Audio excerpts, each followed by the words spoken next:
క్రీస్తునాథుని యందు ప్రియమైనటువంటి సహోదరి సహోదరులారా, ఈనాడు క్రీస్తు ప్రభు మనందరినీ కూడా జాగ్రత్త వహించండి అంటూ ఉన్నారు. కపట ప్రవక్తలను గురించి జాగ్రత్త వహించండి. తొడేళ్ల చర్మం కప్పుకున్నటువంటి గొర్రెల లాంటి వారిని గురించి, నటించేటటువంటి వారిని గురించి, మోసం చేసేటటువంటి వారిని గురించి, తీయగా మాట్లాడేటటువంటి వారిని గురించి. చూడండి, ఈ రోజుల్లో ఎంతోమంది కపట బోధకులు వస్తూ ఉన్నారు. మాదే నిజమైనటువంటి చర్చి అని, ఇందులోనే రక్షణ ఉన్నది అని చెప్పేసి, క్రైస్తవ చర్చిలో, ఆర్సీఎం చర్చిలో రక్షణ లేదు అని చెప్పేసి బోధించేటటువంటి వాళ్ళని, ప్రజల యొక్క మనసులని అల్లకల్లోలంలోకి, అశాంతిలోకి నెట్టేటటువంటి వారిని చూస్తూ ఉన్నాం.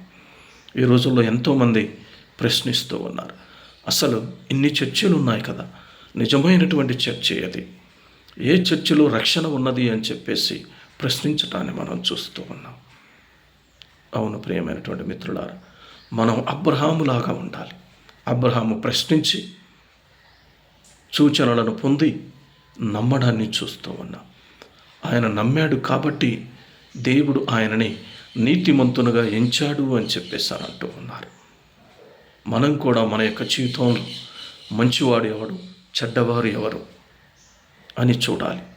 కపట బోధకుడు ఎవరు, నిజమైనటువంటి బోధకుడు ఎవరు అని మనం తెలుసుకొని ఆయన యొక్క బోధనను ఆలకించి మన జీవితాలను మలుచుకోవాలి.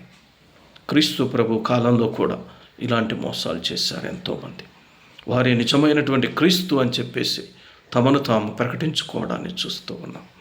ఇలాంటి మోసగాల యొక్క మాటల్ని మనం నమ్మొద్దు, మోసపోవద్దు, జాగ్రత్తగా ఉండండి అంటూ ఉన్నారు. ఆనాడు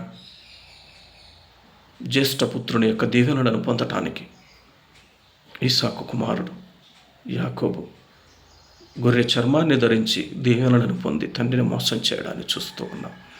క్రీస్తు ప్రభుతో పాటు కూర్చొని బోధనలు విని తిన్నటువంటి వాడు వెండి నాణ్యాలకు అమ్ముడు పోయి ముద్దు పెట్టి క్రీస్తు ప్రభువుని అమ్మివేయడాన్ని చూస్తూ ఉన్నాం.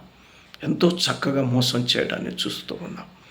కాబట్టి మనం చూడాలి, వారి యొక్క బోధనను ఆలకించాలి, వారి యొక్క క్రియలను చూడాలి, వారి యొక్క సాక్ష్యాన్ని చూసి వారిని నమ్మాలి, విశ్వసించాలి, అనుసరించాలి.